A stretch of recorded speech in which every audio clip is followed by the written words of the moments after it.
I've heard this same opinion of the laundry case all over YouTube. I chose to comment about this particular creator's video because she says she's done time in prison. For that reason, I feel like she should know better than to say the shit she says about this case. However, I've learned that just because one does time, doesn't mean they've experienced injustice. Sometimes, they were guilty. Therefore, they assume other people are guilty as accused as well. Makes it out so this, he wrote this for people to find, okay? It's very clear, he makes it out, so this is all, it's giving, I'm being recorded, and I know that I am, so I'm going to put on a show, right? We've just been through all of this. From what I can gather from her dramatic hand and chicken head gestures, she's saying Brian wasn't being genuine when he wrote this because he knew people would see it. Therefore, he put on show. Seems like a pot and kettle situation to me. Maybe this girl isn't as street as she's pretending to be then. They loved a family. They loved her as much, if not more than me. Yes, of course they loved her more than you. They didn't take her life. Why weren't Brian and Gabby living together at either one of Gabby's parents' homes? I mean, if they were so close, you'd think that'd be the case. However, Brian's parents sheltered them both and put up with their bickering. I believe they even gave her a job. Gabby's family wasn't there for any of that. Just saying. A new daughter to my mother. No, she was not. Gabby was not. This part really grinded my gears. Gabby was not a daughter to your mother, and actually it just makes me want to cry. She was not a mother to Gabby, and neither was Chris. Chris Laundrie was not a father to her. When you use terms like mother and father and stuff like that, especially if you're putting that label on somebody that's not even biological, that really truly means something. That is somebody that's there for you through the good and the bad. And it is pretty clear and obvious that the moment it went bad, snip, that's not her daughter anymore. She certainly sounds like she's known them all for years.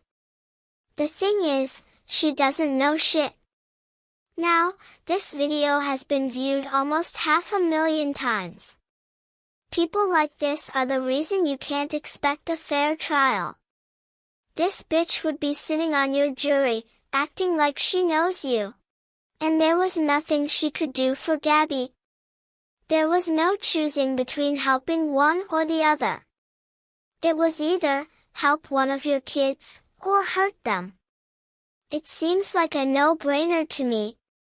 An aunt to my nephews. Now that I can agree with, because Gabby loved Brian Laundrie's nephews. And if you guys don't remember, Brian Laundrie's sister came out and said that Gabby, while they were doing these road trips, would send her sons postcards, write them letters, FaceTime them. I mean, she was the best aunt. And so, yeah, that part is true. But to say that she was a daughter to your mother, I don't think so. Why are you picking and choosing which family members she loved? To me, the postcards are just more circumstantial evidence to support that she was closer to his family than her own. Daughter to my mother. No, she was not. Gabby was not. This part really grinded my gears.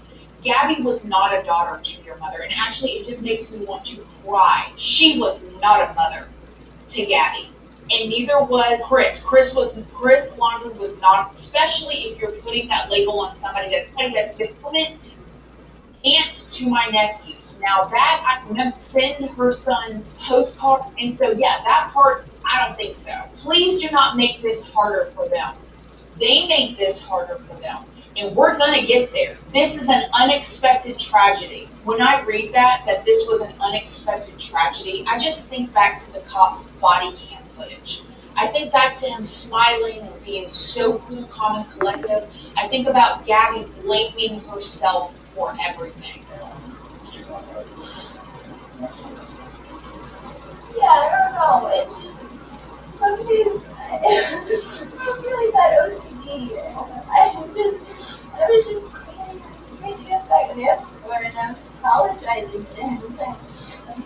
that I'm so mean. Sometimes I have those opinions. Sometimes I get really frustrated. Not like mean hard to him. I just like, I guess my vibe is like that.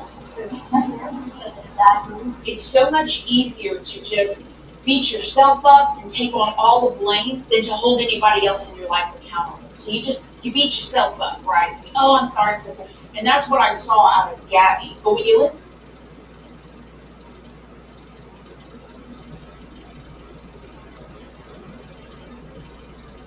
First of all, he was not the one charged in that incident.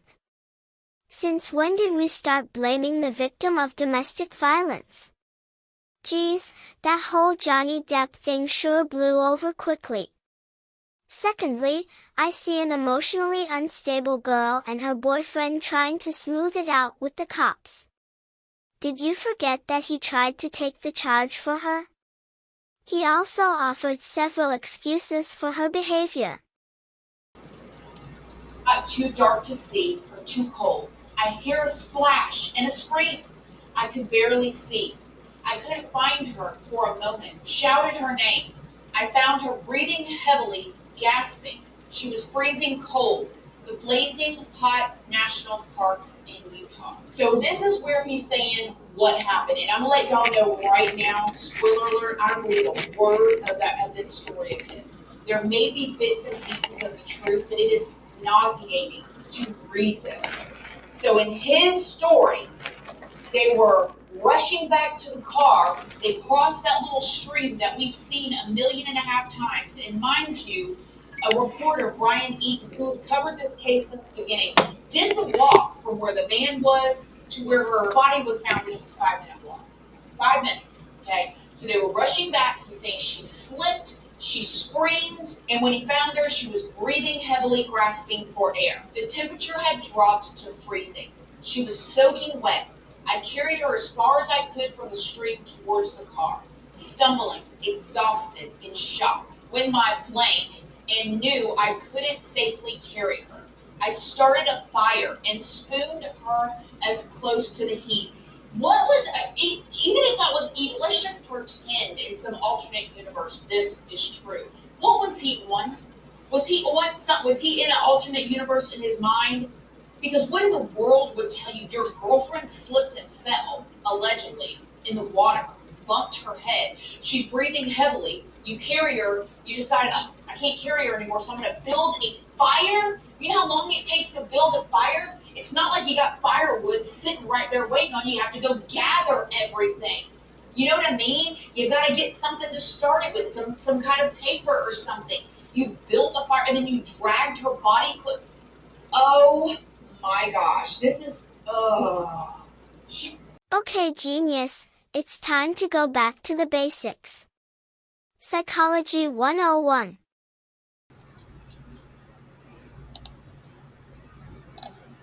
So let's start with the forecasters. All of you are forecasters because you're pretending you're in the situation, but you're not in it, right? So there was no comments. Okay, that's sort of average or something. And you said if you heard a racial slur, you would feel terrible. You would feel terrible. But look at the other students who are randomly picked. So we don't think it's a difference among students. Look at these gray bars. They're pretty flat. Okay? The person on the spot is somehow not processing this, and they're filling out, I feel average. Okay? You see the split? The split between the values that the person thinks they would have and the values that are responded to on the spot in the moment. And what we'll talk about later on in social psychology is there's a tough gap often between the values we espouse and how we act when there's especially unexpected, difficult things, okay? And very often, if you've had any experience like this, afterwards you go, oh, what I should have done is this, or I wish I would have said that. But that moment is not, happening at that moment, probably because you're kind of weirded out by the whole thing, like what's going on? Why would the person say this? This is, something doesn't seem right. I can't kind of sort it out. And so people tend to shrink in terms of making a strong conclusion of what's going on if something seems unusually provocative. And you could say, well, okay, that's their attitudes, but how about their action? Who do they pick to be their partner? And again, the people forecasting said, if I was in this situation, I would never pick that racist white person to be my partner, okay? Because that person stinks, okay? If I was in that situation. But if the people are in the situation, look at the gray bars, pretty flat. It's as if on the spot, in the moment, they can't quite process the values they feel and the action they're going to take. And we'll talk about that. It's very hard often, in part, to be brave and stand up to things. It turns out there's a lot of evidence for this. It's a human nature thing. It's very hard to be brave and stand up to things when things are kind of weird. Because almost everybody, the first thing, like, I don't want to make a fool of myself. I don't want to get in trouble. You know, maybe I'm not getting the whole picture on this. And we shrink back from acting in a way that aligns with the values that are clearly shown here. Okay? So this again is something about human nature that's very weird, and it's so powerful to come into social psychology, and that's why it's very hard to stand up to things like oppression and bias. It's very hard to do because we tend to not act on our values when we're in complicated situations on the spot. There's a tremendous amount of evidence for that.